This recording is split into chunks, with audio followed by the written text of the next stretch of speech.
이곳에서 우리가 교회를 시작한 지가 벌써 5년이 됐습니다. 5년이라고 하면 짧다면 짧은 시간이고 또 길다면 길다는 긴 시간으로 볼 수 있는데 과연 우리가 얼마만큼 성장을 했을까라고 하는 질문을 한번 우리 스스로가 던져봅니다. 참 죄송한 것은 제가 목회를 굉장히 못해서 처음 여기 올 때 한 6, 70명 정도 됐었는데 지금은 그 반밖에 안 남았다고 하는 겁니다. 그런 면에서 교회의 어떤 지도자라고 하는 그 위치에서 제가 굉장히 여러분에게 죄송하고 또 부끄럽게 생각을 합니다. 여러분은 교회를 뭐라고 생각하십니까? 또 교회하면 뭐가 먼저 떠오르십니까? 교회라고 하면은 성도들이 하나님 앞에 나와서 예배를 드리고 또 말씀을 듣고 또 신앙생활을 하는 곳이 교회라고 그렇게 말을 할 수가 있겠습니다. 교회를 국어사전에서 보니까 이렇게 정의를 했더라고요.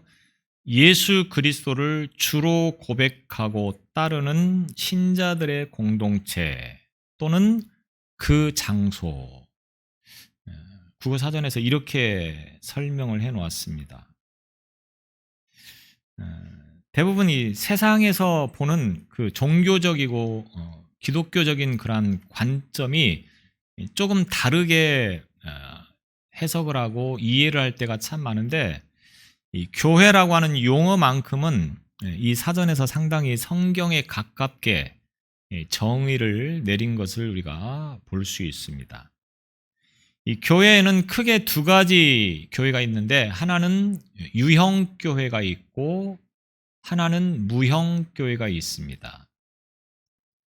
유형교회, 오늘 이 유형교회라고 하는 말은 이 국어사전에서 정의를 내리고 있는 것처럼 예수 그리스도를 주로 고백하고 따르는 신자들의 공동체를 유형교회라고 그렇게 이야기를 할 수 있습니다. 그럼 무형교회는 뭘 말하는 것입니까?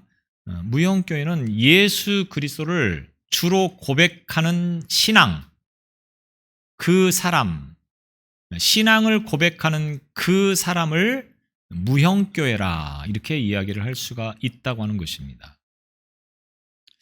그래서 교회는 이 기독교 신앙 공동체가 모이는 곳을 말하고 있는데 우리가 알고 있는 건물, 그러니까 이 예배의 처소를 가리켜서 교회다 이렇게 우리가 부릅니다. 물론 그 말이 완전히 틀린 것은 아니지만 그러나 성경에서 말할 때 이 교회라고 하는 것은 건물 자체를 말하는 것이 아니고 예수님을 믿는 사람들의 모임을 교회라고 할 수 있고 예수 믿는 사람을 교회라고 그렇게 말을 할 수가 있다고 하는 것입니다. 그래서 성도들의 신앙생활의 중심은 항상 교회가 되겠죠. 교회에서 함께 모여서 예배를 드리고 함께 교제를 나누는 그것이 곧 교회의 모습이 되어집니다. 그러니까 우리가 이 장소적인 의미에서 볼 때는 엄밀하게 말하면 예배당 또는 예배 처소 이렇게 부르는 것이 정확하겠고 교회라고 할 때는 사실 이렇게 모여 있는 모임 이 자체를 우리가 교회다 이렇게 이야기를 할 수가 있겠습니다. 그래서 많은 사람들이 교회라고 하면 흔히 건물을 먼저 떠올립니다. 구기동 사랑교회 하면 인왕빌딩 1층에 자리하고 있는 이 건물을 먼저 생각한다고 하는 겁니다. 물론 그 말이 틀린 말은 아니겠지만 그래서 우리가 그 교회를 가리켜서 성전이다. 우리가 이곳을 성전이다. 이렇게 말을 한다고 하는 것입니다. 그런데 정확하게 성경에서 말하고자 하는 의도는 이곳이 성전이라고 그렇게 말을 하는 것보다는 더 정확하게 성전이다 하면 성령께서 거하시는 곳, 이렇게 우리가 이해를 하면서 성령께서 어디에 거하시느냐, 물론 이 장소에도 성령께서 임재하시겠죠. 그러나 정확하게는 성령께서는 한 사람 한 사람 각자의 마음 속에 거하시는 것이 더 정확하고 분명한 표현이 되어지는 겁니다. 그러니까 오늘 만약에 이 자리에 예수님을 믿지 않는 사람들만 모여 있다고 하면 비록 이름은 구기동 사랑교회라고 하는 이름을 가지게 될지 모르겠지만 엄밀하게 말하면, 성경적으로 말하면 교회, 성전 이런 표현을 써서는 안 된다고 하는 겁니다. 근데 우리가 이곳을 교회라고 말하고 성전이라고 말할 수 있는 이유는 뭡니까? 예수님을 믿는 사람들이 있기 때문에 그렇게 부를 수 있다고 하는 겁니다. 이 성전이라고 하는 말은 유대교에서는 말할 때 하나님의 집이라고 하는 뜻을 가지고 있습니다. 하나님이 거하시는 장소. 그래서 그 출발이 어디입니까? 모세 시대의 성막. 하나님께서 모세에게 성막을 지으라 이렇게 명하셨죠. 그리고 내가 그곳에 임재해 있겠다, 그곳에서 거하겠다 이렇게 말씀하셨습니다. 그래서 그들이 가나안까지 가는 그 여정에서 성막을 중심으로 해서 살았던 것을 우리는 볼 수 있습니다. 그런데 이 성막이 이제 가나안 땅에 정착을 하면서 솔로몬 왕이 예루살렘의 성전을 짓게 되어집니다. 그래서 그곳에 하나님이 임재해 계셔서 이스라엘 민족은 어떤 절기가 되어지거나 제사를 지내게 될 때는 이 예루살렘에 모여서 성전에서 제사를 드리고 그리고 절기를 지켰다고 하는 겁니다. 그런데 신약 시대에 와서는 사실은 이 성전의 개념이라고 하는 것이 예배당과 동일한 의미로 볼 수는 있겠지만 조금은 다르게 해석되고 다르게 이해되어지는 것이 성전입니다.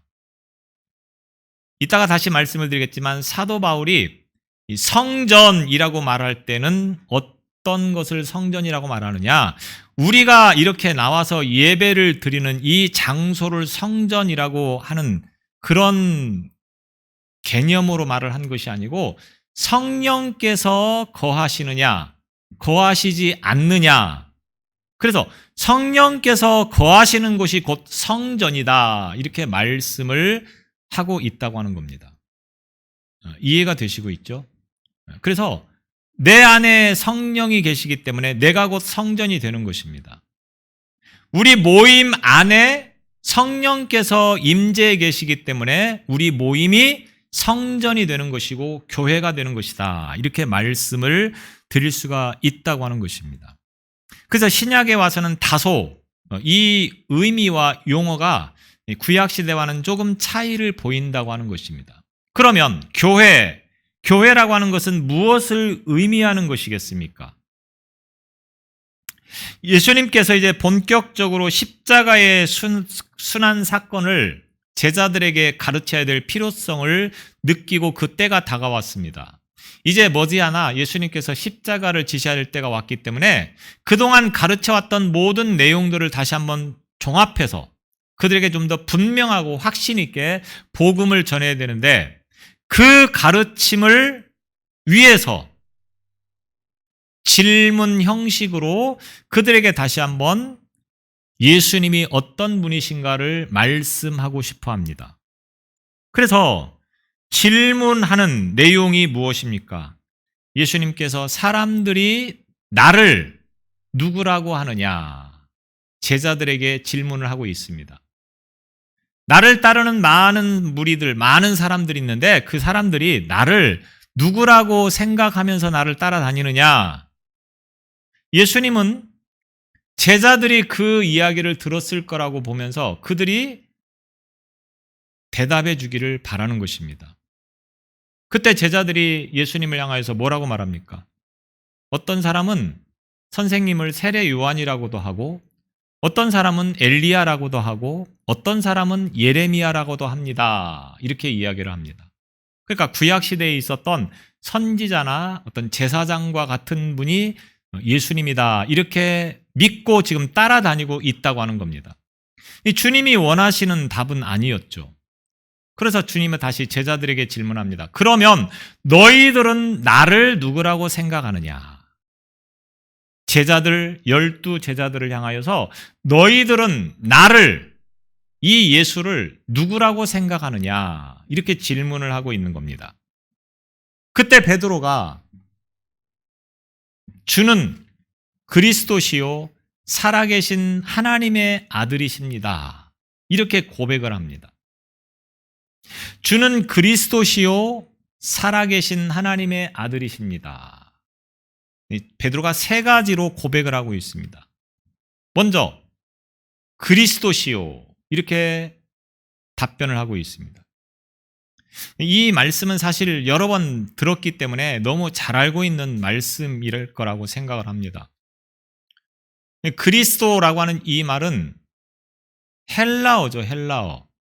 이 신약 성경이 헬라어로 쓰여져 있기 때문에 이 헬라어로 이제 구성이 되어진 말이고, 여기서 그리스도라고 하는 말은 헬라어입니다. 그런데 이 그리스도라고 하는 이 말을 히브리어로 바꾸어서 표현하면 뭡니까?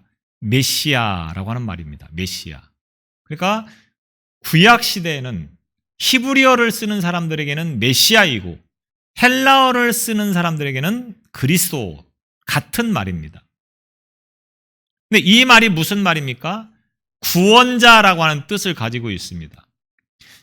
그리스도라고 하는 말은 기름 부음 받은 자라고 하는 뜻을 가지고 있습니다. 기름 부음 받은 자. 구약 시대에는 이스라엘에는 기름 부음 받는 세 부류의 직책이 있다고 말씀을 드렸습니다. 누구입니까? 왕이 되기 위해서는 기름 부음을 받아야 됩니다. 또 선지자가 되기 위해서는 기름 부음을 받아야 됩니다.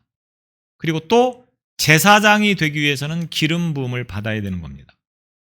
그래서 기름 부음 받은 자, 곧 그리스도 이렇게 말을 할 때는 왕, 선지자, 제사장이십니다. 이런 고백을 하고 있는 것입니다.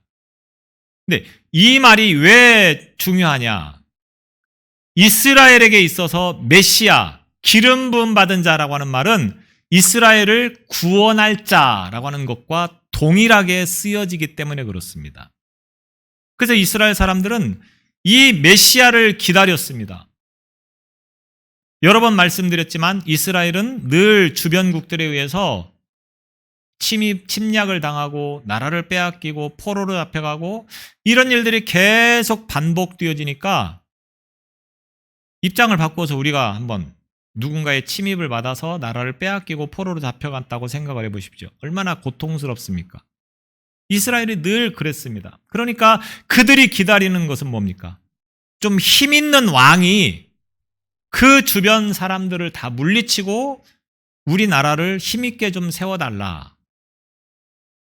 그래서 왕, 선지자, 제사장 이런 사람들이 좀 우리를 힘있는 나라가 되게 해달라. 이것을 간절히 기다리면서 메시아 사상을 가지고 살아왔다고 하는 겁니다. 예수님께서 바로 이 그리스도라고 오셨습니다. 그래서 주는 그리스도시요. 베드로는 그분이 분명히 우리를 구원할 자라고 하는 것을 믿고 확신했다고 하는 겁니다. 그 다음에 또 하나의 고백이 있습니다. 뭡니까? 하나님의 아들이십니다. 라고 하는 것입니다. 하나님의 아들. 우리는 뭐 아들 하면 요즘에 와서는 아들인가 보다 그냥 이 정도로 넘어가는데 이 구약 그리고 신약 시대 성경에서 말하는 아들이라고 하는 것은 매우 의미 있는 중요한 의미입니다. 아들을 하면 그 집안의 모든 것을 다 상속받고 물려받고 그 집안을 이끌어 나갈 후계자, 이런 의미에서 쓰여지는 말이었습니다. 죄송하지만 그래서 여자는 사람으로도 안 봤습니다. 항상 아들, 항상 남자가 중심이었다고 하는 거죠. 그러니까 아들이라고 고백한다고 하는 것은 무엇을 의미합니까? 하나님의 아들이십니다. 이 말은 하나님의 모든 권한을 위임받으신 분입니다. 이런 고백과 같은 것입니다.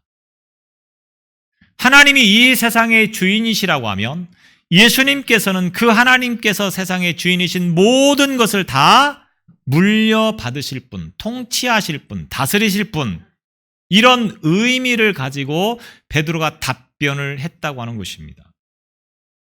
그래서 하나님의 아들이라고 하는 말은 곧 하나님과 같은 분이다, 이런 의미가 담겨져 있는 것입니다. 그런데 그 하나님이 어떤 하나님이시냐? 살아계신 분이다 라고 고백을 하고 있습니다. 살아계신 분. 이 살아계신 분이라고 하는 것을 굳이 왜 언급하고 있습니까? 예수님께서 살아계신 육체를 입고 이 땅에 오셨다고 하는 것은 하나님의 구속사에 있어서 매우 중요한 의미를 가지고 있습니다. 다시 말하면 예수님께서 살아계신 하나님이신데 이 세상에 오셔서 우리를 대신해서 십자가를 지시고 죽으실 분이다, 이런 믿음의 고백이 담겨져 있는 말이 살아계신이라고 하는 말 속에 포함되어져 있다고 하는 것입니다. 그래서 베드로의 이 고백은 대단히 위대한 고백이고, 예수님께서 이 고백을 들은 다음에 베드로를 향하여서 뭐라고 말씀합니까? 17절로 18절의 말씀이 바로 그 말씀입니다. 베드로의 신앙 고백을 들은 예수님이 베드로를 향하여서 말합니다.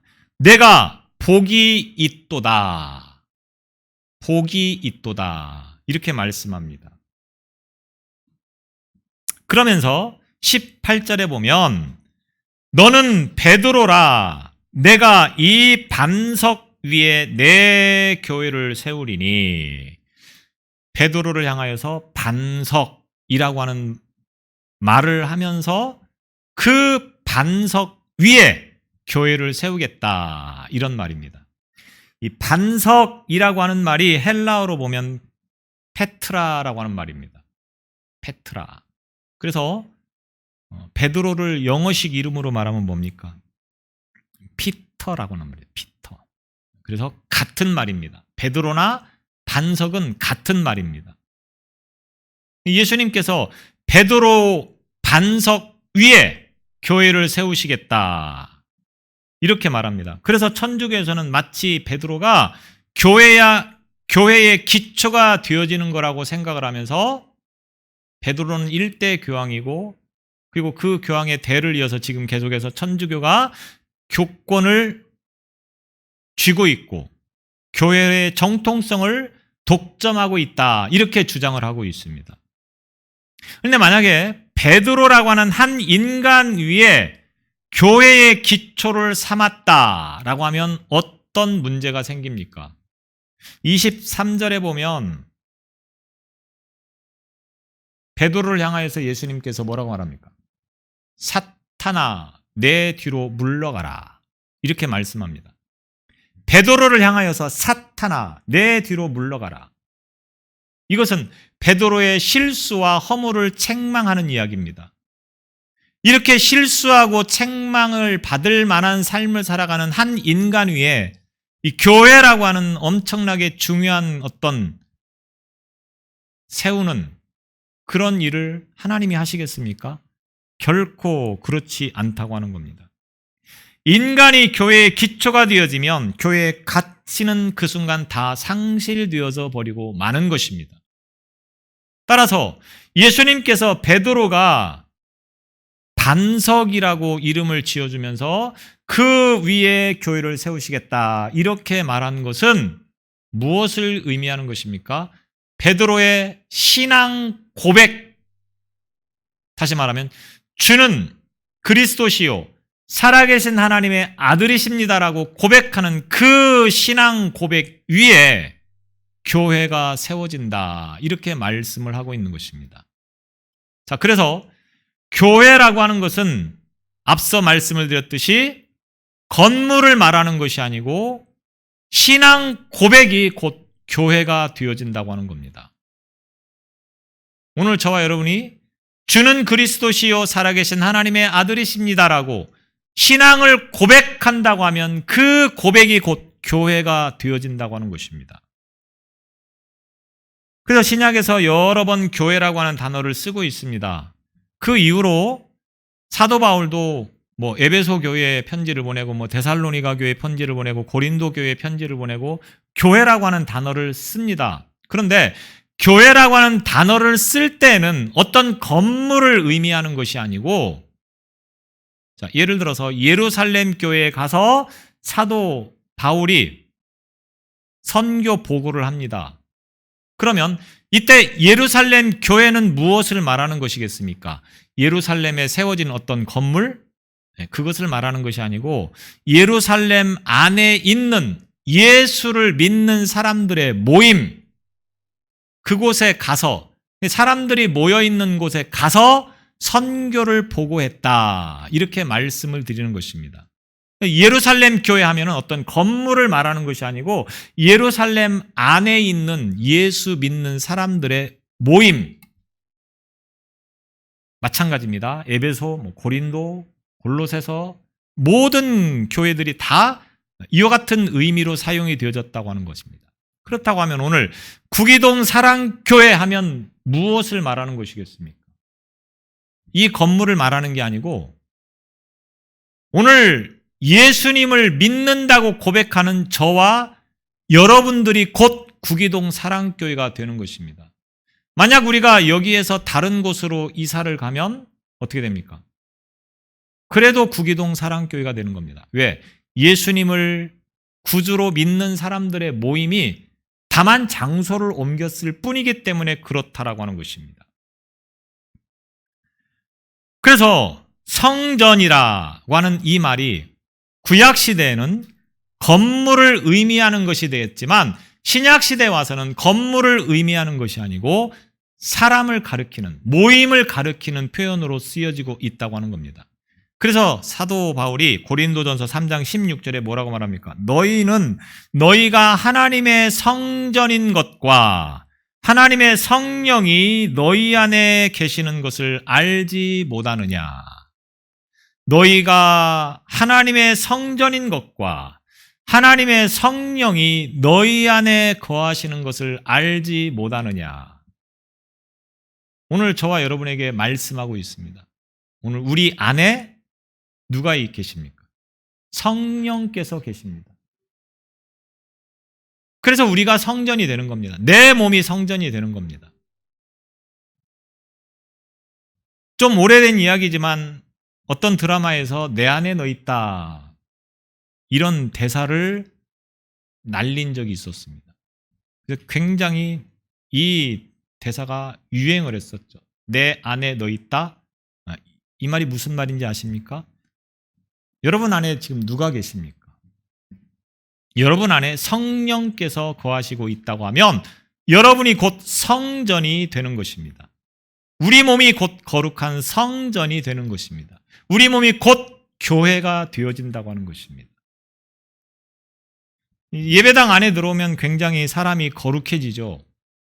이 예배당 안에 들어와서 술을 먹고 담배를 피우고 욕을 하는 사람은 한 사람도 없을 겁니다. 왜? 이곳은 굉장히 거룩해야 된다고 생각을 하기 때문에 그렇습니다. 그런데 사실은 이 안에 왔기 때문에 우리가 거룩해지는 것이 아니고 거룩한 우리가 왔기 때문에 이곳이 거룩해지는 거라고 하는 겁니다. 다시 말하면 내 몸이 곧 거룩한 곳이기 때문에 내가 어디에 가든 오늘 이 장소에서와 동일한 삶을 살아가야 된다고 하는 겁니다. 여기서 할 수 없는, 여기서는 해서는 안 되는 일이라고 하면 내가 어느 곳에 가서도 동일해야 된다고 하는 겁니다. 이 안에서만 안 하면 되는 것이 아닙니다. 어디를 가도 해서는 안 되는 것이 반드시 있어야 되는데 왜 그렇습니까? 우리 안에 성령께서 거하시고 있는 거룩한 성전이 되기 때문에 그렇습니다. 이 안에서만 거룩한 것이 아니고 우리의 삶은 내가 어느 장소에서 무엇을 하고 있든지 간에 그곳에서 곧 거룩함이 드러나야 된다라고 하는 것입니다. 우리 안에 성령께서 계시는 거룩한 성전인데 음주감으로 우리의 몸을 채우는 것이 마땅합니까? 결코 합당하지 않다고 하는 것입니다. 내 몸을 더럽혀서는 안 되는 것입니다. 내 몸을 함부로 해서는 안 되는 겁니다. 왜? 내 몸은 내 것이 아니고 누구의 것입니까? 성령의 것이고 하나님의 것이라고 하는 것입니다. 여러분, 이 사실을 잊어서는 안 됩니다. 그래서 교회라고 하면은 건물이 얼마나 아름답게 지어져 있느냐, 얼마나 많은 사람이 모여 있느냐, 얼마나 재정적으로 안정이 되어 있느냐, 이런 것들이 교회의 본질이 되는 것은 아니라고 하는 것입니다. 건강한 교회는 어떤 교회입니까? 얼마나 그 안에 모여 있는 사람들이 주님의 삶을 따르고 주님과 동행하는 삶을 살아가고 있느냐, 여기에 있다라고 하는 겁니다. 우리 교회가 건강한 교회가 되기를 소망하십니까? 그러면 사람들이 많이 모이는 것도 물론 중요한 일이겠고, 아름다운 성전, 아름다운 건물을 가지는 것도 중요하겠고, 여러 가지 중요한 것들이 많이 있겠지만 가장 중요한 것은 뭡니까? 성도 한 사람 한 사람들이 예수님을 내 삶의 주인으로 모시고 그 주님과 동행하는 삶을 살아가는 것에 있다라고 하는 겁니다. 제가 서두에 인원 부분을 말씀드렸지만 사실은 인원은 중요한 문제가 아닐 수도 있다고 표현을 할 수도 있겠지만, 그러나 더 우리에게 있어서 중요한 것은 과연 모여있는 우리 가운데 얼마만큼 주님과 동행하는 삶을 살아가고 있고 주님의 뜻을 따르며 살아가고 있느냐라고 하는 것에 의해서 주님은 우리 교회를 평가하시고 판단하시고 계시다고 하는 사실입니다. 주님께서 원하시는 교회의 모습이 되기를 소망하십니까? 우리 성가대가 굉장히 은혜로운 찬양을 오늘 우리에게 들려주었는데, 그 가사의 내용처럼 정말로 주님께서 원하시는 교회 모습이 되기를 소망하신다고 하면 다른 사람을 보지 말고 내 자신을 먼저 보시기 바랍니다. 내가 주님 앞에서 주님을 내 삶의 주인으로 모시고 그 주님과 동행하는 삶을 살아간다고 하면 그것이 곧 건강한 교회가 되어지는 것입니다. 또 교회는 누가 세우십니까? 오늘 18절 말씀에 보면 내가 내게 이르노니 너는 베드로라, 내가 이 반석 위에 내 교회를 세우리니. 여기서 내가 아는 누굽니까? 주님을 말씀하고 있습니다. 예수님을 말씀하고 있습니다. 예수님께서 우리에게 말씀하십니다. 너는 베드로라, 내가 이 반석 위에, 다시 말하면 이 베드로의 신앙 고백 위에 내 교회를 세우리니, 이렇게 말씀하고 있다고 하는 겁니다. 교회는 누가 세웁니까? 주님이 세우시는 겁니다. 능력 있는 목사가 세우는 것이 아니고, 돈 많은 장로가 세우는 것이 아니고, 열심 있는 성도가 세우는 것이 아니고 주님이 세우신다고 하는 것입니다. 물론 모든 지체들이 다 소중합니다.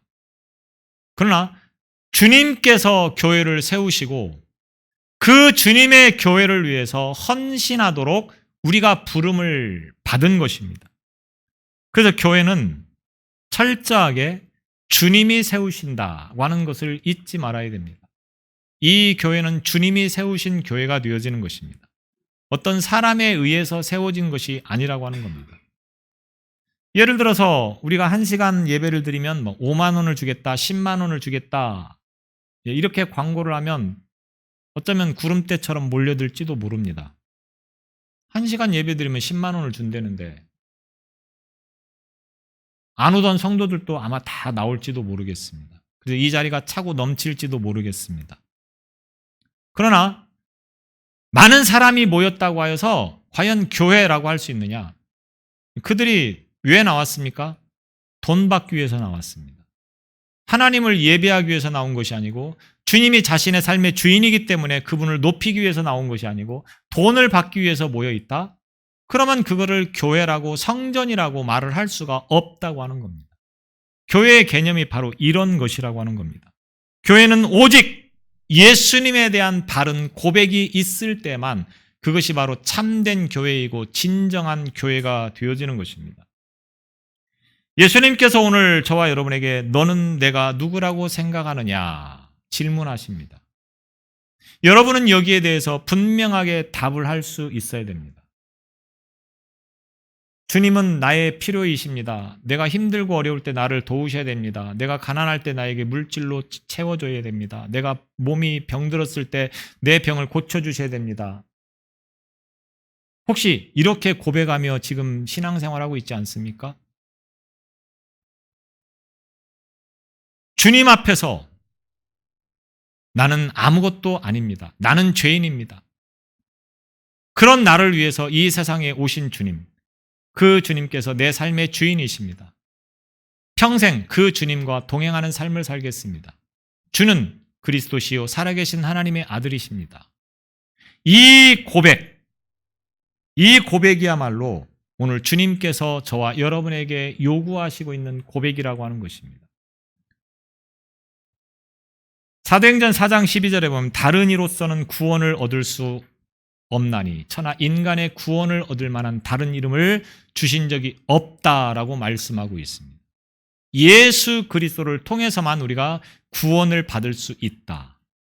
우리가 왜 예수님을 고백해야 됩니까? 예수님을 믿는 그 믿음만이 구원에 이르기 때문이라고 하는 겁니다. 구원받은 공동체, 구원을 이루어가는 공동체, 이것이 곧 교회입니다. 오늘 저와 여러분이 이 믿음의 고백을 통하여서 교회를 세워나가시기를 바랍니다. 기도하겠습니다. 죄 허물로 죽을 수밖에 없는 우리들을 위해 이 땅에 오신 예수 그리스도를 우리는 고백합니다. 주는 그리스도시요 살아계신 하나님의 아들이십니다라고 고백하였던 그 베드로의 고백이 오늘 우리의 신앙의 고백입니다. 이 고백 위에 귀한 구기동 사랑교를 세우시고 하나님의 나라와 그 뜻을 이루어 가기를 위하여서 오늘도 불러주신 하나님 아버지, 부르심에 합당한 믿음 가운데 살아가는 우리 모두의 삶이 되게 하여 주옵소서. 우리 교회가 진정 건강한 교회가 되기를 소망합니다. 모든 성도 한 사람 한 사람 마음속에 주님께서 찾아가 주셔서 그들의 마음속에서 늘 동행하여 주시고 그래서 주는 그리스도시요 살아계신 하나님의 아들이심을 고백하는 믿음 가운데 살아가기에 부족함이 없도록 인도하여 주옵소서. 예수님 이름으로 기도드리옵나이다. 아멘.